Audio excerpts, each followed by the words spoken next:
So, if you've been paying attention, you'll see that it's quite obvious that Xbox's strategy has never necessarily been to pursue third party exclusives. Apparently, now what you're seeing is they're trying to invest more and more into their ecosystem. I strongly believe that one of the main reasons the Xbox One generation failed, and Phil Spencer came out and was talking about this, was simply because they were not investing, in my opinion anyways, aggressively into their own ecosystem and to their platform to be able to counter a lot of the effects of what PlayStation was doing at the time, which was also money hatting. I see when I'm looking at a lot of what happened back then and the way people were talking about it, it seemed a little nonchalant from even Phil Spencer himself about Sony basically taking the money hatting strategy. I saw this little thread on Reddit from about 10 years ago on the, Xbox One subreddit.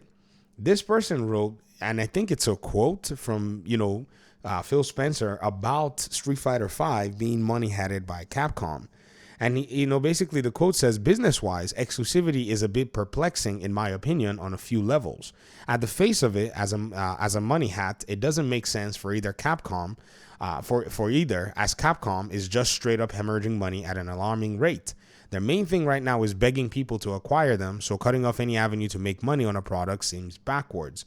So what he was saying was that Street Fighter V time, Capcom was in a financial, stressful position. They weren't necessarily in a place where, they could actually be out there, throwing money away. So he was saying, well, Capcom is in a weird position. Why are they doing exclusivity?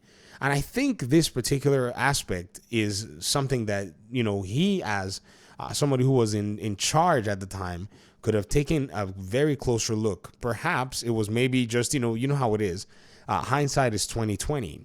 And I think what happened at the time was PlayStation saw an advantage and they took that into consideration. They basically went with it and they were in a position to pretty much money hat the Street Fighter V game. Some people claim that, PlayStation helped with the development of the game. Not really sure about that. I don't really know the history of that. But I do know as a PlayStation player, Street Fighter V was available to me. And I remember saying, oh, man, that's pretty cool. If I ever wanted to play it, this would be also cool. But I remember Mortal Kombat came out at that time. And my wife said I couldn't play Mortal Kombat. And so the kids didn't run into the living room and see, fatality. So I was like, I'm not buying either. If I'm not going to buy my favorite game, I kind of put it on ice and just went the FIFA route. And then he continues and says, as for Sony, it's not really a game that warrants money hatting. It may be a legacy title, but it's a legacy title that hasn't really sold well for the last 20 years. Even on a base of 100 to 150 to 160 million consoles, not including PC, it's barely broken 8 million units over 5 years on 4 different releases on 4 different platforms, 360, PS3, PC, and 3DS. And it's not likely Sony wasn't going to get it. So either way, Sony was money hatting this game aggressively, a game that they were more than likely going to get. And then it says, now, if you take the PR response in that Sony's financing it at a face value, it's the worst case for Capcom and its publicity telling everyone that they can't even afford to make a new game in their third best-selling property. As sad as that is, it's still their third best-selling property, considering they're in a please buy us mode. This cuts their leg out from underneath them to get a proper price. Realistically, you can buy them for between 1 to 1.5 billion. If true, they somehow found a way to undercut even the most pessimistic outlooks of Capcom. So Phil Spencer was in that analytical mode, having this, response. If this is a response from him, because it does say it's a quote. I've been looking for an article that would have probably paid, maybe cited it, but maybe it wasn't an interview or whatever. But as you continue to read, what you'll see is a lot of fans were not so happy about the game, being held back from Xbox at the end of the day. But I think there were some things that he was right about at the time, that Street Fighter, being such a well-known franchise, did not seem to have the popularity because, again, there was Mortal Kombat, which seemed to appeal to casuals, which had the gore factor. A lot of things had already established Mortal Kombat. And so it didn't make any sense for Street Fighter to get money hatted. In fact, it's obvious even more now that Street Fighter got money hatted just for nothing, because if you go back and you go check, Street Fighter 6 is now a multi-platform game. There's no sugarcoating it. It never should have kept itself on a specific platform. It should have made itself available so that everybody else should play. And I think, like I said, even though Phil was right, he was not investing aggressively into the Xbox One ecosystem. And thereby, even though Sony didn't need to money had some games, they money had those games anyways and still built a very strong presence because it seemed like, and it made it, basically you put them in a position where it seemed like if you didn't have the PlayStation console, you were going to be missing games. And this is something I don't think that Phil Spencer was paying very close attention to until it was probably already too late within the generation.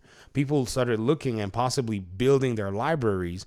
And then they were like, man, if I'm going to have to deal with not playing Street Fighter, if I have to play a Batman, game that is not the full version, that the PlayStation has extra content, if I can't play No Man's Sky, which is coming out very soon, even though No Man's Sky flopped back then and has now become a success and is now on Game Pass and is now everywhere, people started to take notice of those things.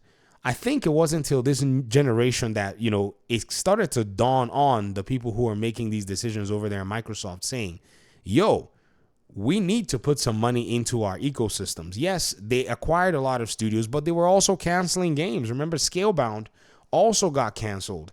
And so I think this is basically where Xbox made a huge misstep. If you're not going to go with the money-hatting way, which is fine, which I think is a good way to go, invest in your own platform and your own ecosystem, then investments need to be aggressive into your own. Like, you need to be infusing that money into your own. And I think right now that's why you see that this massive influx of cash from the Microsoft side into Xbox, because if you look at it, it just seemed like that was lacking in the last generation, or let me say, was not to the measure that they would have needed to push back against what Sony was doing in the market. And I think right now the tables have just taken a very slight twist to them. The Xbox platform is looking really solid. Like, it's looking super solid than what it did back in the Xbox One days. So solid that PlayStation considers it a threat. And this is exactly where they should have been in the last generation, but they went and goofed off. Thankfully, they were able to see a big influx of money. If there was no Microsoft $70 billion, I think Xbox would have been in a way worse position than they are now. Now, they've basically subverted the console sales, and they've provided value, and they own big, massive IPs to bring money in for them. And I think that just gave them one more final push. Now, Sony still continues to money hat. What are they going to do to counter it? And I think that's why they're going to the PlayStation platform. They're going to take their games and they're going to go compete against PlayStation games and even the money-hatted games on those platforms. It's going to be very interesting to see how this all, works, because the aggression is now, okay, no longer do we have to sit here and wait for our studios to make games. We have a bunch of studios. We have some that were already making games when we acquired them. Now, what do we do with those games? We go in and we use those games as a Trojan horse to counter and kind of, create competitive stress across the board and, give ourselves an edge when it comes to selling, software at the same time. So this is a very interesting transition to see Xbox go through in all of this. I am quite shocked to see, something from 10 years ago when I wasn't paying attention to what was going on. I was just playing, a lot of the games out there and just, focusing on what game I would play next and, how I was going to get away from FIFA. FIFA was so frustrating with EA and all that madness. But I thought I'd make this video. Thanks so much for watching. I'd love to hear your thoughts in the comment section. I'm sure some of you already know this story, but this is the first time I'm actually seeing it this way, because there was a comment on my YouTube channel that pointed towards that. But like I said, let me hear your thoughts in the comment section. Thanks so much for watching. Peace out.